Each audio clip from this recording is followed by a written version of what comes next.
महिमा जैसे ही bus stand पर पहुंची, सबसे पहले उसने 1 किलो बतासे खरीदे। फिर कुछ सोचकर 2 दर्जन केले भी खरीद लिए। वह पूरे 30 साल बाद पीहर जा रही थी। उसे पता नहीं था कि पीहर में उसके भाई के कितने बच्चे हैं, उनकी शादियां हुई है या नहीं। उसे 150 किलोमीटर का सफर तय करना था। उसके ससुराल के गांव से पीहर के लिए सीधी बस सेवा नहीं थी, बीच में बस बदलनी भी होती थी। मगर इतने वर्षों बाद भी महिमा को सब याद था।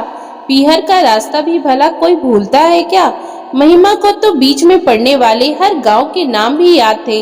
बस में बैठते ही महिमा ने महसूस किया जैसे उड़न खटोले पर बैठ गई है। मन कर रहा था उड़कर बस कुछ देर में ही उसे पीहर की नगरी पहुंचा दे। बस चल पड़ी। तब महिमा ने अपना बड़ा सा थैला सरकाकर पैरों के बीच में रख लिया। बहुत बड़ा खजाना जो थैले में था।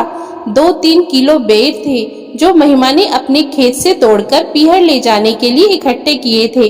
थैले में 2 किलो के आसपास मूंगफली भी थी जो उसने अपने बड़े बेटे के ठेले से थोड़ी थोड़ी करके इकट्ठा करी थी। इतना सब कुछ होने के बाद उसने केले और बतासे भी खरीदे थे। मायके में उसका इकलौता भाई और उसका परिवार ही तो था। महिमा को लगा इतना सामान पर्याप्त है। चलती बस में उसने थैले को खोलकर देखा। केले सही सलामत थे। वे सामान में सबसे ऊपर थे ताकि खराब ना होने पाए। महिमा के 2 बेटे थे, दोनों की शादियां हो गई थी। बड़ा बेटा गांव में ही मूंगफली का ठेला लगाता था। छोटा बेटा मजदूरी करके अपना घर चला रहा था। महिमा बड़े बेटे के साथ रह रही थी। 3 महीने पहले ही महिमा के पति का देहांत हुआ था। लीवर खराब होने की वजह से उसकी मृत्यु हो गई थी। महिमा अब विधवा थी। अब महिमा की कलाइयों में चूड़ियां नहीं थी। पति ने खाट नहीं पकड़ी थी, चलते फिरते ही दुनिया से उठ गया था। आज वह 30 साल बाद पीहर जा रही थी। इसकी वजह भी पति ही था। उसने महिमा पर बंदिश लगा दी थी कि वह भूल कर भी पीहर जाने की न सोचे। वह शराबी था, पीते समय दिन और रात नहीं देखता था। जब महिमा के भाई की शादी थी तब उसने खूब शराब पी लिया था। वरमाला के समय दुल्हन पक्ष की औरतों के साथ बदतमीजी करने के कारण उन औरतों ने उसे चप्पलों से पीट दिया था। पिटाई होने के बाद जब नशा कम हुआ तो वह अपमान का बदला लेने के लिए महिमा के पिता यानी अपने ससुर से बोला, शादी कैंसिल करो। मगर महिमा के पिता ने बिना दुल्हन बारात लौटाने से साफ इनकार कर दिया था। दूल्हे का जीजा था वो, इस कारण अपमान सह नहीं पाया। शादी बीच में ही छोड़कर आ गया। आते ही महिमा से बोला, मेरे साथ रहना है तो अभी चल, वरना फिर मुझे भूल जाना। बेचारी महिमा अपनी भाभी का मुंह भी नहीं देख पाई थी। बारात लौटने से पहले ही पति के साथ ससुराल जाना पड़ा। उस दिन के बाद वह पीहर जाने के लिए तरसती रह गई थी। जब पीहर की याद सताती थी तब रो लिया करती थी। पीहर दूर होने के कारण उसे वहां की खबर भी नहीं मिला करती थी। जब माँ का देहांत हुआ तब भी उसे नहीं बताया गया। एक दिन उसके पिता भी चल बसे, मगर तब भी महिमा को नहीं जाने दिया गया। बस वह इतना जानती थी कि उसके पालनहार माँ और बापू इस दुनिया में नहीं है।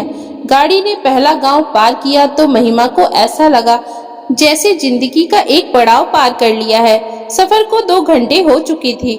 महिमा ने अब दूसरी बस भी बदल ली थी। अब 3 गांवों के बाद उसका गांव आने वाला था। इस उम्र में भी महिमा का दिल धक धक करने लगा था। सीने में मायके के प्रति उठने वाली हुक ने आज पूरी तरह उथल पुथल मचा रखी थी। मन बहुत बेचैन सा हो रहा था। फिर जो ही बस मायके के थोड़े दूर गली के बाहर रुकी, झट से महिमा नीचे उतर आई। बस स्टैंड आज भी गांव के बाहर की तरफ ही था, इस कारण उसे अब कुछ दूर पैदल चलना था। गांव की मिट्टी की खुशबू ने महिमा को भाव विभोर कर दिया। कच्चे रास्ते पर वह बैठकर मिट्टी को छूने लगी, उसमें अंगुलियों से लकीर खींचने लगी। ऐसे लग रहा था जैसे अनपढ़ महिमा उस पर हस्ताक्षर करके कह रही हो, माँ मैं आ गई हूँ। महिमा बिटिया कहाँ बैठ गई? शाम होने को है, आजा घर चले। अचानक उसे लगा जैसे बापू ने उसे पुकारा हो। वह झट से खड़ी होकर बोली, आई बापू। मगर चारों ओर नजर फैलाने के बाद भी उसे बापू कहीं नजर नहीं आए। उसने हंसकर माथे पर हल्की सी थाप लगाई, फिर बोली, पागल ही हो गई हूँ मैं। महिमा को वो हर लम्हा याद आ रहा था जो उसने बचपन और जवानी में वहां बिताए थे। कुछ दूर ही चली थी कि महिमा को फिर से एक आवाज सुनाई दी, महिमा आजा झूला झूले। महिमा ने पहचाना, ये तो बबीता की आवाज थी, बचपन की खास सहेली थी उसकी। उसने चारों तरफ देखा तो उसे नीम का एक पुराना पेड़ दिखाई दिया। वह हृदय के आगे मजबूर होकर पेड़ के पास पहुंची, फिर उसके मोटे तने पर हाथ फिराने लगी। पेड़ के ऊपर आ जा महिमा, इधर देख, मैं यहाँ हूँ। दोबारा से उसे बबीता की आवाज सुनाई दी। वह ऊपर देखते हुए पेड़ों की शाखाओं को सूनी आंखों से निहारने लगी। वह फिर से आगे बढ़ने लगी। उसने देखा गांव में अब पहले की तरह कच्चे घर नहीं रहे, रास्ते में भी सीमेंट की सड़कें बन गई थी, मगर गलियां तो वही थी जिन पर चलते हुए उसका बचपन गुजरा था, जिन पर चलते हुए उसने जवानी में कदम रखा था। सामने उसे गोपाल हलवाई की दुकान भी दिखाई दी, जहां वह बापू की उंगली पकड़कर आया करती थी। फिर बापू उसे 1 रुपए की जलेबी दिलवाया करते थे। वह पूरी कुरकुरी जलेबियां कचर कचर खा जाया करती थी। दुकान के पास पहुंची तो देखा दुकान अब खंडर बन चुकी थी। गोपाल हलवाई की कोई संतान नहीं थी, इस कारण उसके गुजरते ही घर दुकान सब उजड़ गया था। थोड़ा और आगे चली तो उसे कुआं दिखाई दिया, जिसमें वह माँ के साथ पानी भरकर ले जाया करती थी। घड़ा उठा दे महिमा, किधर रह गई तू? अरे देर हो रही है, घर जाकर तेरे बाबू के लिए रोटियां भी तो बनानी है। आई माँ, कहते हुए वह कुएं की तरफ लपकी। महिमा को पागलों की तरह कुएं की तरफ जाते देखकर रास्ते में जाती 2 औरतें रुककर देखने लगी। उनमें से एक औरत बोली, कोई पागल लगती है। महिमा कुएं के पास पहुंची तो देखा कुआं भी अब टूट फूट चुका था। कुएं के पास अब नलकूप बन चुका था, जिससे गांव में पानी की सप्लाई हो रही थी। वह घर की तरफ चल दी।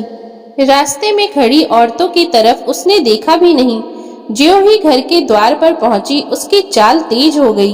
आंगन में खाट डाले भाई को देखते ही वह रो पड़ी, बोली, अखिलेश।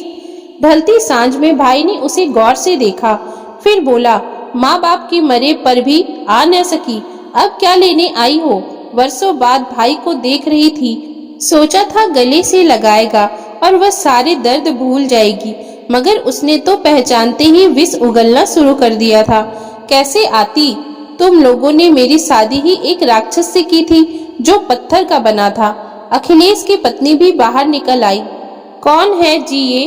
अखिलेश हिकारत से बोला, वही मेरी बहन है जो हमारे शादी वाले दिन अपने पति के साथ चली गई थी। आज 30 वर्ष बाद लौटी है, ये देखने के लिए कि हम लोग जिंदा हैं या मर गए। वह रो पड़ी, बोली, इतना कड़वा मत बोल भाई, सहन नहीं होता। 2 घड़ी के लिए आई हूँ, सुबह वापस चली जाऊंगी। रात को 2 रोटियां खिला देना, बस इतना सा मान रख ले। और जली कटी सुनाने से पहले ये भी बता दे कि मैं तो जेल में थी, जहाँ मेरी मर्जी नहीं चलती थी, मगर तू तो आ सकता था ना, इतना देखने के लिए ही आ जाता कि जी रही हूँ या मर गई। भाई बेरुखी से बोला, हमारे लिए तो तू उसी दिन मर गई थी जब तेरे पति ने मेरी शादी में बखेड़ा खड़ा किया था। उसके बाद तुझे लेकर चला गया था। अगर वह तुझे राक्षस लगता था तो उसके साथ न जाती, तुम्हारी दूसरी शादी करवा देते। वह उदास होकर बोली, तुझे याद नहीं क्या, दादी क्या कहा करती थी कि लड़की की सिर्फ एक ही शादी होती है, उसकी दूसरी शादी तो शमशान भूमि में होती है। 2 बच्चों को लेकर मैं कहाँ जाती? वो जैसा भी था मेरा पति था, ये जिंदगी तो उसी के साथ काटनी थी। अब वो इस दुनिया में नहीं है, तब सोचा तुम लोगों को देख लूं, मगर तू तो बदल गया है। तू वो भाई है ही नहीं जो मेरी आंखों में आंसू देखकर माँ बापू से भी लड़ पड़ता था। वह थैले को जमीन पर रखकर बोली, इसमें बच्चों के लिए कुछ लाई थी, उन्हें दे देना, ज्यादा महंगी चीजें नहीं है, गरीब बहन हूँ, जितना बन पड़ा ले आई। 30 सालों से जिस पीहर के लिए रोती रही, आज उससे भी मन भर गया। अब चलती हूँ, भगवान तुझे हमेशा खुश रखे।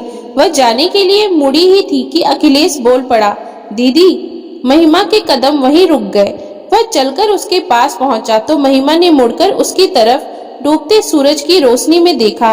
वह कोई अजनबी नहीं था, उसी का छोटा भाई अखिलेश ही था, जिसे कभी उसने गोद में खिलाया था। फिर वह खुद को रोक नहीं सकी, रोते हुए उसके गले से लिपट गई। फिर दोनों एक साथ रो पड़े।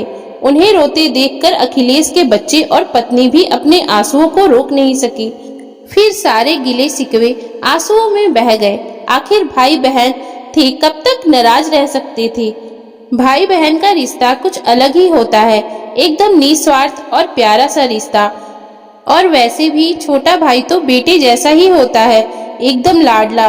भले ही महिमा अपने भाई से 30 साल से मिल न सकी, लेकिन वो आज भी उसको उतना ही प्यारा था जितना बचपन में था।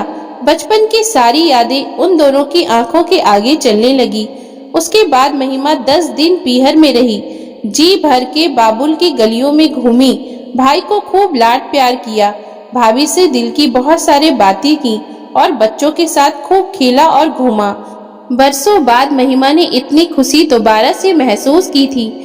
तो दोस्तों, अगर आपको हमारी आज की ये कहानी अच्छी लगी हो तो कृपया आप हमारे चैनल को लाइक, शेयर और सब्सक्राइब जरूर कर लें, जिससे हम आपके लिए और भी अच्छी अच्छी कहानियां लाते रहें। Thank you for watching.